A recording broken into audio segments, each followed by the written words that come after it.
Magandang umaga po sa ating lahat, mga kapatid. Magandang umaga din po, Father. Araw ng Biyernes, sa ikasampung linggo sa karaniwang panahon.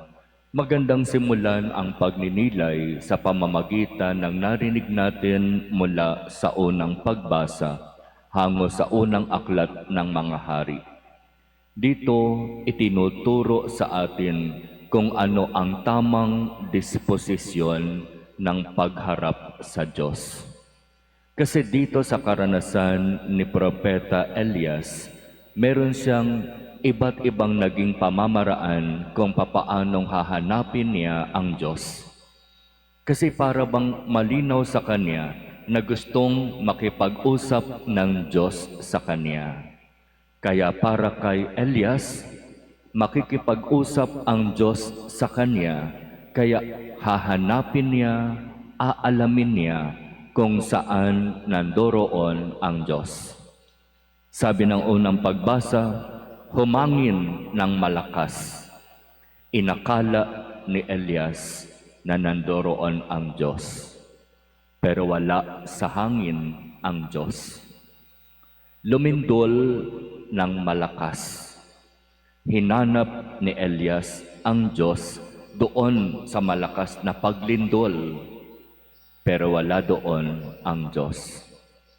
Kumidlat ng napakalakas, inakala ni Elias na nandoroon ang Diyos, pero wala doon ang Diyos. Ano ang itinuturo nito sa atin? Sa buhay natin, may mga pagkakataon, inaakala natin na sa iba't ibang sitwasyon na gusto nating hanapin doon ang Diyos, doon natin matatagpuan ang Diyos.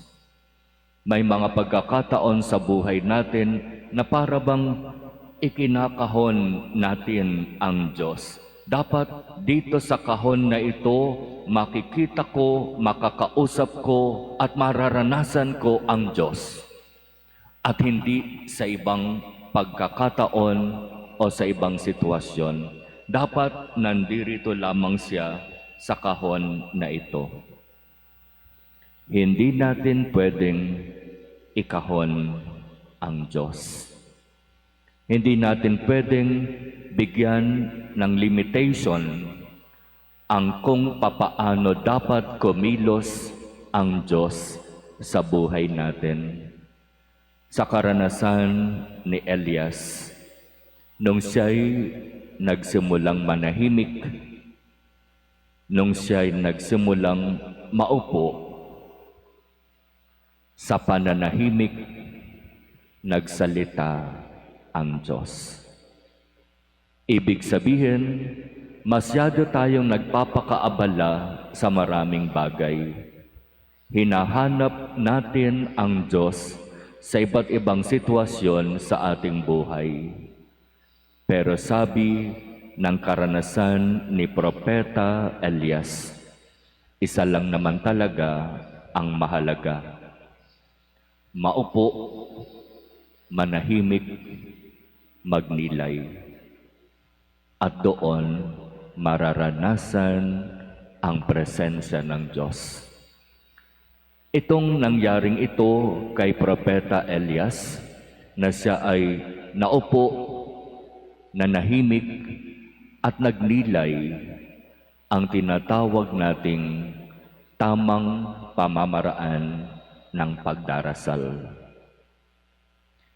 Hindi ako magdarasal nang ako yung magsasalita at ang dami-dami kong litanya na sasabihin sa Diyos, na para bang sa dami ng sinasabi ko, wala nang pagkakataon ang Diyos magsalita.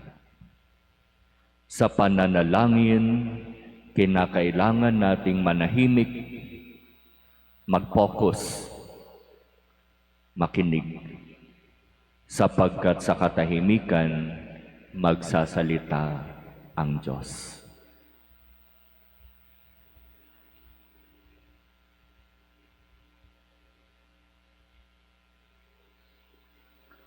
Amen.